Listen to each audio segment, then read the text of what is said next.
Alors petite précision, cette vidéo n'est pas là pour faire polémique ou pour réveiller des débats passionnels. Ce n'est pas la peine de me mettre des remarques à la fin de la vidéo. Je n'ai pas pour habitude d'y répondre. Par contre, je vous invite à aller au bout de cette vidéo en reprenant clairement les arguments, en les analysant et sachez que je n'essaye pas d'imposer un mode de vie, certaines idées, mais de prendre un peu de recul par rapport à une vision que certaines personnes peuvent avoir du monde, de la nutrition, qui est souvent erronée, qui manque parfois de lucidité et de recul justement. Donc restons objectifs, déposons nos passions et essayons de regarder les choses calmement. Voilà, je vous invite à aller vraiment au bout de cette vidéo, vous verrez, je pense qu'elle va apporter plus d'une information à certains, même si c'est des questions que certains se sont bien sûr déjà posées.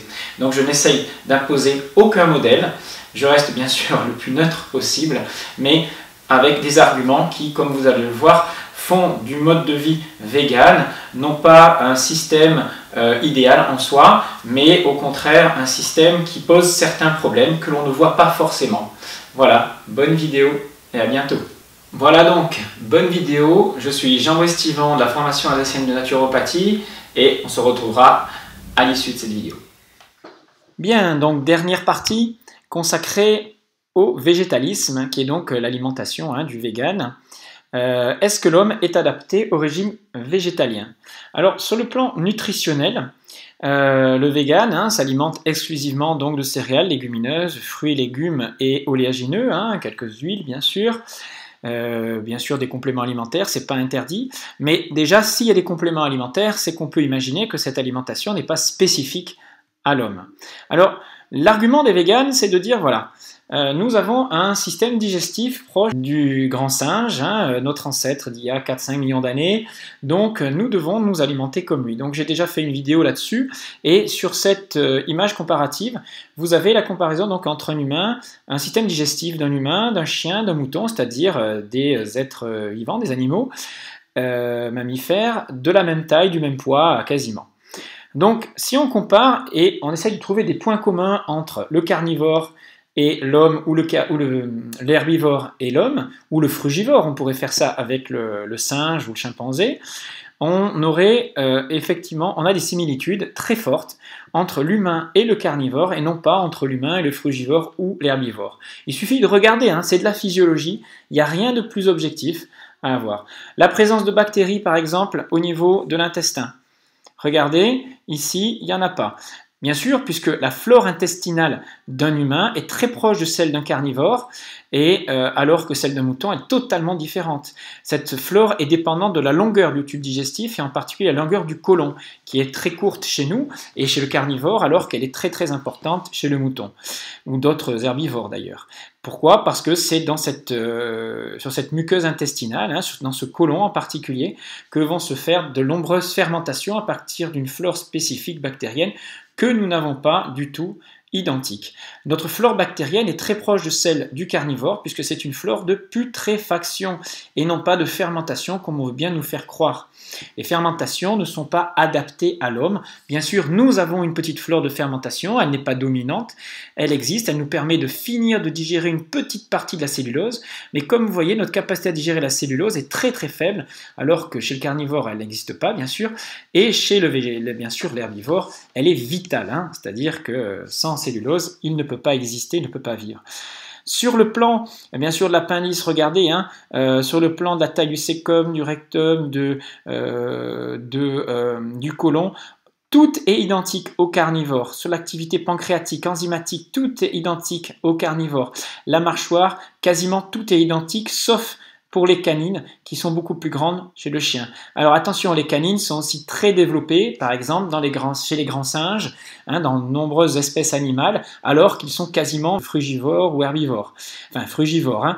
Pourquoi? Parce que les canines, ça ne servent pas qu'à déchiqueter la viande, c'est aussi une dent qui est un signe de dominance, de domination dans le clan, dans la hiérarchie, pour montrer bien sûr qu'on est plus fort. Les animaux qui dominent montrent leur croc, alors que les autres rabaissent la tête et se détournent quand ils voient l'écrou. Hein. Donc attention, si on regarde aussi l'estomac, la vie sans estomac est possible pour nous alors qu'elle est impossible chez un animal herbivore. Pour le côlon, c'est pareil, alors que pour l'animal herbivore, c'est impossible. La protéine animale, l'animal ne peut pas s'en passer, possible bien sûr pour le mouton, alors que nous, on ne sait pas vraiment si on peut s'en passer à long terme, hein, de toute source de protéines animales. Alors on verra que sur 2-3 ans, on y arrive. Au-delà, c'est pas évident pour une majorité d'entre nous. Voilà. Mais ça ne veut pas dire qu'on ne peut pas vivre sans protéines animales. Certains y arrivent très bien plusieurs années, mais les cas sont rares. Alors, le régime végétalien implique de manger des aliments qui n'existaient pas il y a 10 000 ans. C'est-à-dire qu'on sait que pour notre adaptation, il faut à peu près 40 000 ans pour qu'il y ait une petite adaptation génétique réelle. Or, on consomme des aliments comme des graines en particulier et surtout des légumineuses qui n'existaient pas il y a à peine 12 000 ans de ça. Nous, en Europe, au Paléolithique, alors là je parle pour ceux qui ont des ancêtres de l'Europe du Nord, le ratio alimentaire était de 60 à 70% de viande, 30 à 35% de végétaux. Et bien sûr, ce ratio est inversé si on vivait sous les tropiques, hein, quand il y avait énormément de végétaux. Mais si comme certains le prétendent, ce ratio est inversé, c'est-à-dire que moi j'ai lu pas mal de choses en paléontologie et on sait très bien qu'en Europe du Nord, il était impossible de se nourrir à 60-70% de végétaux comme certains peuvent l'admettre. Si c'était le cas, il faudrait que sur ces terres, hein, qui étaient à une époque glaciaire, hein, je veux dire il y a 40 000, 50, 100 000 ans, pendant des milliers d'années, si nous avions consommé uniquement des végétaux ou 70% de végétaux, il nous aurait fallu tous les jours 5 kg de végétaux pour survivre, pour avoir notre ration calorique, sachant qu'il faisait très froid. Donc il y a 30 000 ans, les végétaux, il faut bien s'imaginer que quand vous habitez en Europe du Nord, eh ben, ils étaient très rares et ils étaient très peu caloriques, ce n'étaient pas les fruits qu'on connaît d'aujourd'hui. Hein. Donc, comment vous vouliez avoir votre apport calorique en consommant uniquement des végétaux? Non, tous les paléontologues vous le disent, ça fait 200 000, 300 000, 500 000 ans que notre alimentation est essentiellement basée sur la consommation de viande, de produits en particulier gras de cette viande, hein, les abats en particulier, les os, le sang, qui nous permettait de survivre dans des conditions de froid exceptionnelles. Hein. Si on devait revenir à ce temps-là, on serait tous morts. Donc nous sommes adaptés pour nous nourrir à partir de la viande et non de la cellulose ou de glucides. Les glucides n'existaient pas, n'ont pas existé pendant des centaines de milliers d'années dans notre alimentation. Il y avait quelques fibres, quelques celluloses, quelques baies en été, mais c'était ridicule en quantité par rapport à ce qu'on consomme aujourd'hui. Il n'y a que 10 000 ans que les céréales et les haricots légumineuses ont été rendus comestibles par l'homme. Comment? En étant moulus, trempés et surtout cuites. Sans la cuisson, ces aliments contiennent tellement de toxines et d'antinutriments. Pourquoi? Parce qu'elles ne veulent pas se faire manger par les animaux, que nous serions morts si nous consommions cru, bien sûr. On sait très bien que ces aliments nécessitent de la cuisson. À la différence de la viande qui peut se manger crue, même si elle est un petit peu moins digeste. Donc ce n'est pas parce que ce n'est pas parce que les végétaux ont ni dents ni griffes ou qu'elles ne crient pas qu'elles ne se défendent pas, ces plantes. On est bien d'accord. Et en quoi c'est dérangeant sur le plan alimentaire? Eh bien c'est parce que ces plantes vont sécréter des toxines. Et ces toxines vont poser des problèmes de digestion. On pense que l'alimentation végétale ne libère aucun déchet dans l'organisme, est une alimentation saine, ne pose pas de problème, on va dire, d'assimilation, qu'on trouve tout dans la plante, il n'y a que des choses positives en termes de nutriments. J'ai cru ça pendant des années, j'ai été élevé, on va dire, dans un milieu végétarien, j'ai fait des études de naturopathie à dominante hygiéniste, où on pensait que le végétarisme plutôt, était l'alimentation idéale pour l'homme, 80% de végétaux, 20% de sous-produits animaux et c'est tout. Or, ce qu'on m'avait pas dit, et ce qu'on commence à découvrir, c'est que les plantes, au niveau alimentaire, créent beaucoup de problèmes.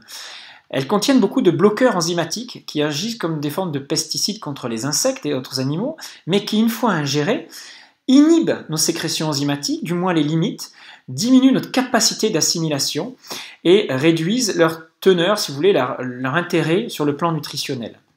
En particulier, on trouve des inhibiteurs d'amylase, des inhibiteurs de trypsine, de protéase qui nous permettent de mieux digérer les protéines. Eh bien, ces produits-là s'appellent des lectines et des phytates. qui sont vraiment des produits très toxiques. Alors heureusement, on peut les neutraliser par la cuisson une partie, hein, attention, on ne peut pas tout neutraliser. Mais ces lectines, qui sont très étudiées à l'heure actuelle, sont des protéines clés qui peuvent stimuler une forme de cellules, de récepteurs sur certains organes, hein, comme des artères, des parois. Elles peuvent aussi intégrer les récepteurs à l'insuline et provoquer des réactions insuliniques à terme qui sont préjudiciables. Elles peuvent perturber aussi beaucoup la membrane, endommager la membrane des cellules, créant des réactions inflammatoires et immunitaires. Tout ça est très bien étudié à l'heure actuelle. Hein. Les lectines ne se décomposent pas bien au niveau digestif, et en particulier l'agglutinine du germe de blé est très stable à la chaleur et très résistante à la dégradation des protéolytiques. C'est-à-dire que une grande partie des lectines que nous avons résistent à la cuisson et ne sont pas entièrement détruites après digestion. Si bien qu'elles agressent notre muqueuse intestinale, elles créent ce qu'on appelle une hyperperméabilité intestinale, elles sont à l'origine de troubles immunitaires. Attention, elles ne les créent pas, elles ne font que les amplifier. Elles perturbent aussi notre système de défense, puisque ce sont des protéines étrangères qui ne sont pas reconnues comme étant idéales. Alors toutes ces théories ont été très bien décrites par le docteur Seignalé il y a quelques années déjà. Les lectines du blé en particulier ont une séquence moléculaire qui mime celle des cartilages articulaires et de la myéline, si bien qu'il se peut que certaines maladies auto-immunes trouvent non pas, je dirais, la cause unique dans la surconsommation de céréales ou de légumineuses, mais du moins que tous les processus inflammatoires associés à ces maladies auto-immunes soient augmentés par ces lectines. Donc méfiance, on ne va pas aussi dire que la consommation de céréales est à l'origine de toutes les maladies auto-immunes qu'on connaît aujourd'hui, mais en tout cas, s'il y a un terrain inflammatoire, ça n'est pas du tout l'idéal. Alors, l'alimentation basée sur la consommation de céréales et de légumineuses, on est obligé d'y passer quand on est vegan. Alors, il y en a certains qui sont véganes, crudivores, donc là, c'est encore des situations plus extrêmes, on verra que c'est encore plus difficile. Mais le problème de cette surconsommation de céréales, il est de 3 ordres. La consommation d'antinutriments, on vient d'en parler, qui entraîne beaucoup de difficultés digestives et de déminéralisation, puisque quand vous consommez des phytates en excès contenus dans ces céréales et légumineuses, vous chélatez, c'est-à-dire vous entourez les nutriments, et ils ne sont plus assimilables comme ils l'étaient. Surtout qu'on a des états intestinaux, des systèmes digestifs qui n'assimilent plus correctement, puis aussi bien qu'avant du moins. Des réactions inflammatoires et immunitaires dues aux lectines, et puis on oublie une chose importante, c'est que la surconsommation de céréales et légumineuses entraîne une surconsommation de glucides, de sucre, d'amidon. Alors l'amidon, il faut bien comprendre que quand vous consommez un végétal, il se transforme en maltose et ensuite en glucose. Et que cette digestion, déjà, elle n'est pas évidente, elle est assez pénible pour notre organisme, et elle suppose certaines fermentations. Quand vous avez des sucres qui ne sont pas totalement bien dégradés, ils vont fermenter dans votre intestin. Cette fermentation va être ce qu'on appelle une forme de pique-nique bactérien, puisqu'il faut que cette cellulose et toutes ces sucres en excès trouvent une solution à notre organisme. Alors heureusement, on a gardé une petite partie de notre flore qui est une flore de fermentation, mais tout ça entraîne souvent des inflammations intestinales et ce qu'on appelle une amplification du syndrome de l'intestin irritable, très étudié à l'heure actuelle. Alors n'oubliez pas que quand vous consommez des céréales ou des légumineuses, vous consommez du sucre. Dans 100 g de sarrasin, vous avez 70% de glucose à l'arrivée. Quand vous consommez du riz, à l'arrivée, n'oubliez pas que ce n'est que du glucose. Sucre lent, sucre rapide, index glycémique lent ou rapide, on s'en fout. À l'arrivée dans votre intestin, c'est du sucre et de la fibre. Voilà. Cette fibre et ce sucre, ils vont fermenter la plupart du temps, surtout quand les digestions sont à peu près incomplètes. Donc attention à cette surconsommation de sucre quand on est vegan. D'autre part, on oublie de vous parler de ce qu'on appelle les glucides fermentés cibles, les fameux FODMAP, très à la mode à l'heure actuelle. Ce sont des disaccharides, des fructooligosaccharides, du fructose en particulier, quand il est en excès par rapport au glucose, peut causer un grand inconfort digestif. Il faut savoir que le sucre des fruits est très fermentescible. Le fructose est même l'une des causes à l'heure actuelle de ce qu'on appelle les maladies métaboliques et la stéatose hépatique, puisque ce fructose est considéré comme une toxine qui ne peut être neutralisée et métabolisée que dans le foie, à la différence du glucose qui, lui, est métabolisé par toutes les cellules de l'organisme. Alors attention, ça ne veut pas dire que vous ne pouvez plus consommer de fruits, même si les fruits d'aujourd'hui n'ont rien à voir avec les petites baies qu'on consommait occasionnellement un mois dans l'année, il y a 30, 40 000, 50 000 ans. Donc un fruit d'aujourd'hui n'est pas un aliment naturel, n'est pas un aliment adapté à la physiologie humaine. Il contient beaucoup trop de fructose et de glucose, et même s'il apporte des fibres, il a quand même ses inconvénients, en particulier les ballonnements, les irritations qui peuvent entraîner quand on en consomme un petit peu trop. Alors voilà le témoignage de certaines végétaliennes ou végétaliens qui se sont mis au végétalisme cru pendant un certain temps. Donc vous en trouvez à la pelle sur les sites internet de personnes qui étaient véganes, qui ont mangé que du végétal pendant des semaines et des semaines, qui au début se sentaient très bien, on va voir que ça a des avantages, mais qu'au bout d'un certain temps, on observe une petite fonte musculaire, parfois perte de cheveux, petite baisse de libido, quelques maladies inflammatoires qui apparaissent, des petites douleurs au ventre. Et vous avez ce genre de témoignages-là, je vous les laisse découvrir. Au bout de 8 mois cru vegan, pauvre en graisse, à tendance frugivore, vous avez tous ces symptômes-là qui apparaissent. Alors attention, je ne veux pas stigmatiser le végétalisme en disant que toutes les personnes qui vont se mettre à manger vegan, végétalien, vont avoir ce genre de symptômes. Ça n'est absolument pas vrai. Il y a des personnes très adaptées au véganisme. Elles sont rares, je le conçois, et tout le monde devrait vraiment rentrer dans ce mode alimentaire qui a aussi ses avantages avec prudence, parce qu'il est trompeur. Alors, il n'est souhaitable, on verra pour la majorité d'entre nous, que sur de courtes périodes, intégrées dans des protocoles de cure particulières, et on ne se méfie pas assez des conséquences. Alors, on a oublié de parler des tubercules. La pomme de terre, par exemple, contient aussi beaucoup d'inhibiteurs de trypsine, de lectine.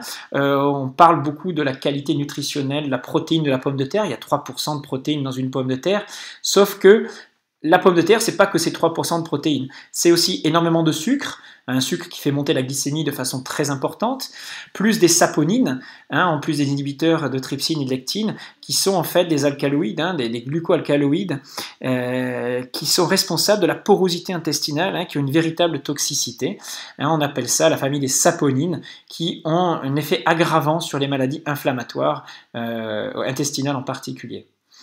Alors, la question, c'est pourquoi nous avons choisi le mode de vie agriculteur plutôt que de rester chasseur-cueilleur. Pendant des centaines de milliers d'années, on était chasseur-cueilleur, au départ charognard, puis très rapidement chasseur-cueilleur. Et on a acquis une alimentation à dominante végétale, non pas à cause de la pression démographique, comme on a pu le croire à un moment donné, qui aurait pu conduire à la famine, car on ne trouve aucun squelette marqué par la dénutrition ou des maladies par carence. C'est-à-dire que l'homme qui était chasseur-cueilleur n'avait aucun problème d'ostéoporose, il n'y avait pas de maladie métabolique comme aujourd'hui, on vivait relativement vieux si on ne faisait pas bouffer par un prédateur, ou si on ne mourait pas de froid, ou s'il n'y avait pas d'accident. C'est-à-dire que si on passait l'âge de 15 ans, on retrouvait des squelettes facilement de personnes à l'époque qui vivaient jusqu'à 60-70 ans et dans des conditions extrêmes. Donc c'était tout à fait possible. L'espérance de vie était très honorable par rapport à celle qu'on connaît aujourd'hui. Si on vous mettait vous aujourd'hui dans des conditions pareilles, c'est sûr que vous ne vivriez pas plus de quelques semaines. Alors la question c'est pourquoi on est passé de ce statut de chasseur-cueilleur où il y a 40 000 ans, on a trouvé des vestiges de Néandertal, on a trouvé des vestiges d'Homo sapiens, nos ancêtres, qui étaient sans doute les êtres les plus robustes qui ont jamais existé à l'échelle de l'humanité, qui vivaient facilement jusqu'à 70 ans. Je vous ai dit s'ils passaient les maladies infantiles et s'ils ne mouraient pas d'accident ou de froid. Et comment se fait-il qu'on soit passé à un mode agriculteur alors qu'avant on vivait très bien en chassant 20 heures par semaine, ce qui n'était pas grand-chose, 3 heures par jour à peu près, plus quelques cueillettes. On était très fort, on avait beaucoup d'endurance, on avait une activité créative, beaucoup de spiritualité. Alors que quand on est devenu agriculteur, il y a 8-10 000 ans, l'homme a commencé à perdre de la taille, à perdre sa robustesse. On est passé d'une taille de 1m70-75 en moyenne à une taille de 1m60 en moyenne, avec des signes de malnutrition qui en sont apparus, beaucoup d'infections, beaucoup de famine, un énorme temps de travail. On est passé de 20 heures à 60 heures par semaine, avec le besoin de faire travailler les enfants. La question, c'est pourquoi on est devenu agriculteur, si c'était si bien avant? Eh bien, en réalité, c'est que l'on est devenu accro aux céréales et au lait. En fait, les céréales et le lait contiennent des opioïdes et en particulier libèrent beaucoup de sucre aussi dans le sang. Quand vous avez consommé une alimentation basée sur des céréales, vous libérez beaucoup de sucre. Prenez un shoot de glucides, un shoot de sucre, de glucose, qui active les circuits de la récompense au niveau du cerveau.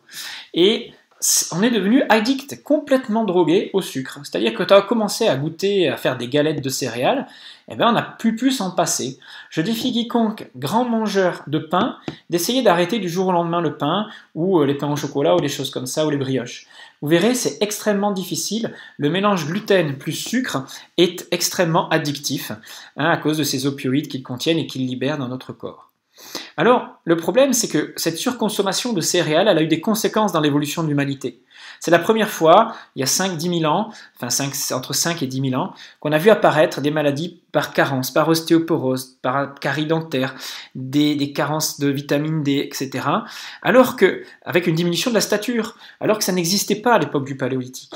Les polypathologies ont été observées, par exemple, chez un guerrier, Sti, il y a 5300 ans, qui était clafie d'arthrose, d'artérosclérose, de maladie bronchopulmonaire. Son alimentation était basée à 75% sur les céréales. Alors bien sûr, c'était un guerrier, il avait des conditions de vie très pénibles, des stress énormes, donc il faut aussi tenir compte de ça. Mais c'est pas à ce moment-là qu'on est devenu en meilleure santé, bien au contraire. Alors, les protéines et les graisses sont quelque chose de très important dans l'alimentation de nos ancêtres, dans leur évolution. En particulier, quand ils ont commencé à avoir la cuisson, on a pu consommer un peu plus de protéines animales.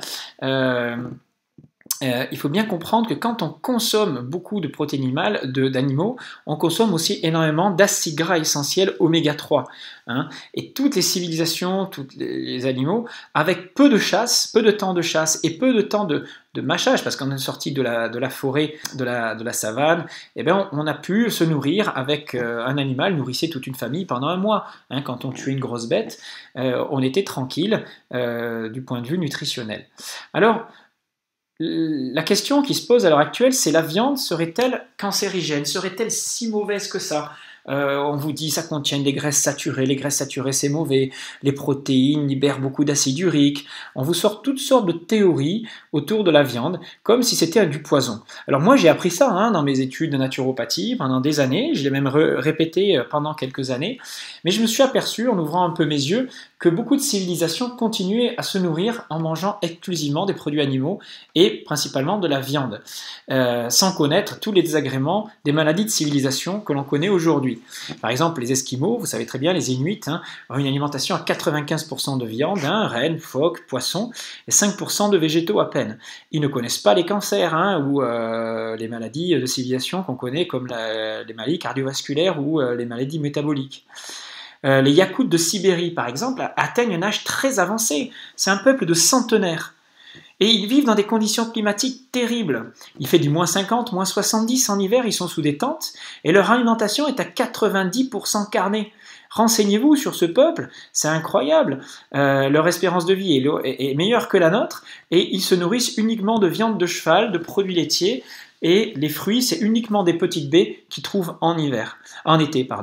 Donc, arrêtez de croire que la viande en elle-même est cancérigène, est pleine de toxines. On s'en est nourri pendant des milliers et des milliers d'années. C'est l'alimentation de base de certains peuples qui ne sont pas malades.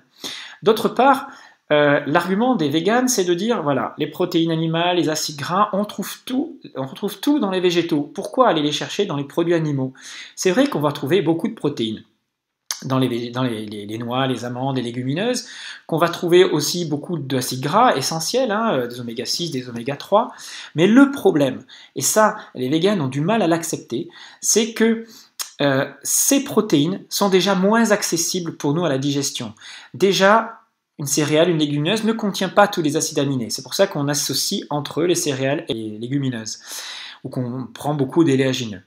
C'est une réalité. C'est vrai qu'on arrive à compenser. Le problème, c'est que même en ayant tous les acides aminés essentiels dans un même plat, cela ne veut pas dire qu'on va tous les assimiler correctement. Le fait qu'il y ait de la fibre autour les rend beaucoup moins digestes.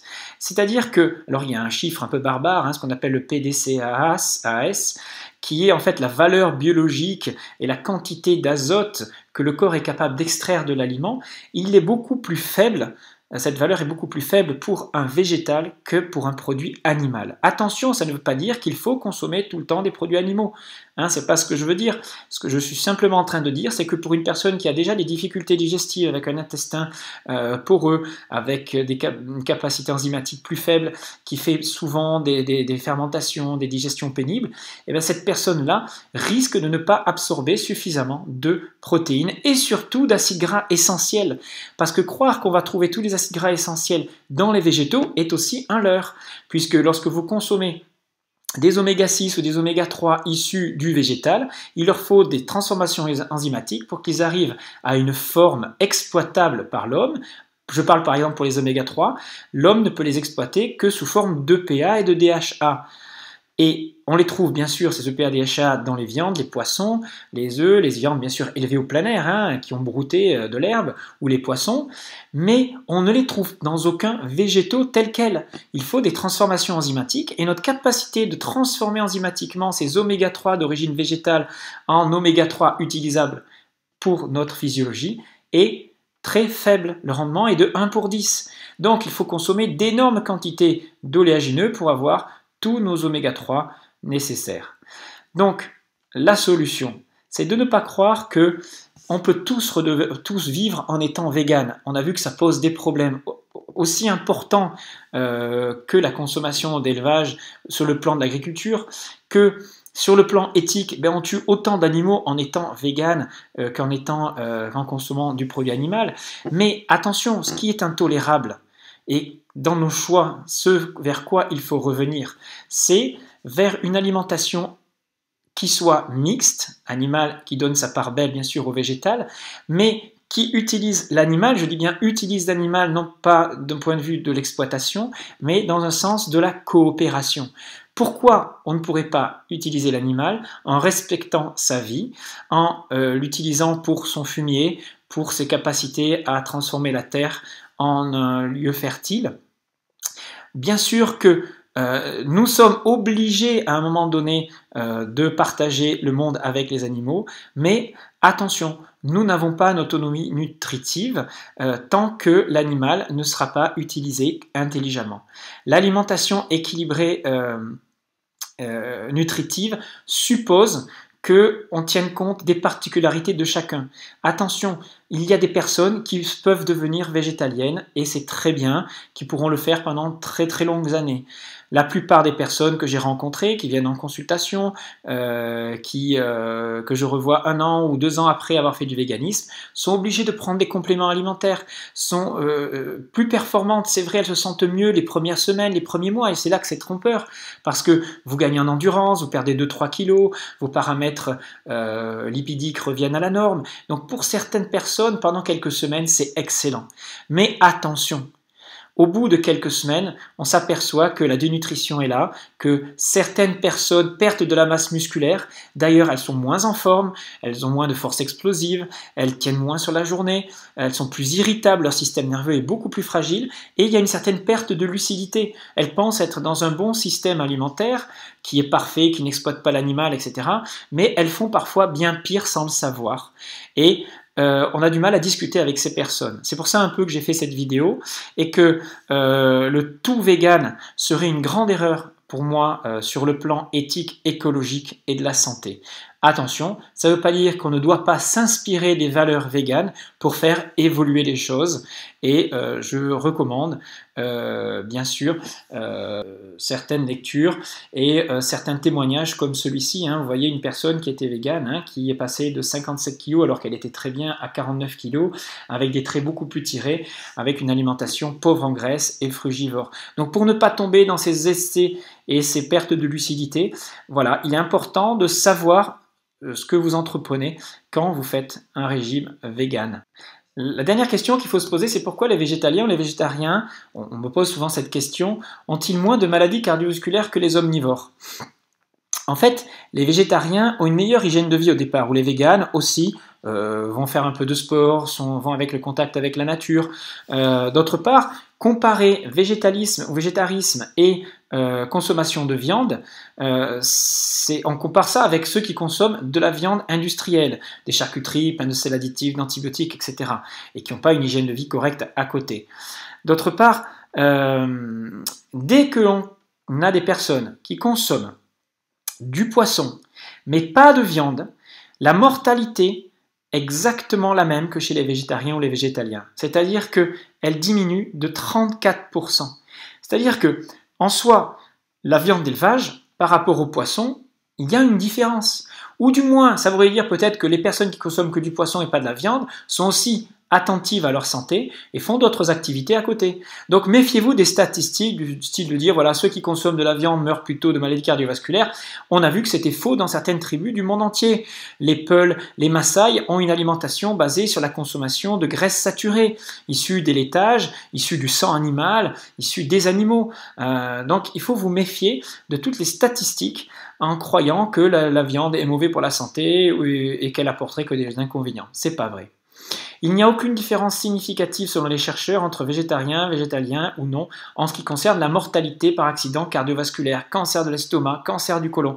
Ça, c'est des statistiques que vous pouvez trouver. Par contre, chez les végétariens, vous avez plus de risques d'avoir de maladies auto-immunes et de problématiques de glandes de la thyroïde. Peut-être que le gluten ou la lectine transforme votre intestin en passoire et que l'excès d'oméga 6 est aussi nuisible. Mais attention, on peut avoir aussi un excès d'oméga 6 en consommant beaucoup de viande. Voilà. Les erreurs à ne pas faire quand vous êtes dans un végétalisme extrême. L'évolution classique que vous allez constater, vous lancer dans cette aventure, c'est très bien au début. Pendant les premières semaines, vous améliorez votre qualité digestive, vous perdez du poids, vous améliorez vos paramètres biologiques, vous améliorez votre endurance. Mais dans un second temps, après quelques semaines, vous commencez à perdre de la masse musculaire qui est un critère de perte d'énergie vitale pour nous. Donc attention, on ne perd pas de masse musculaire.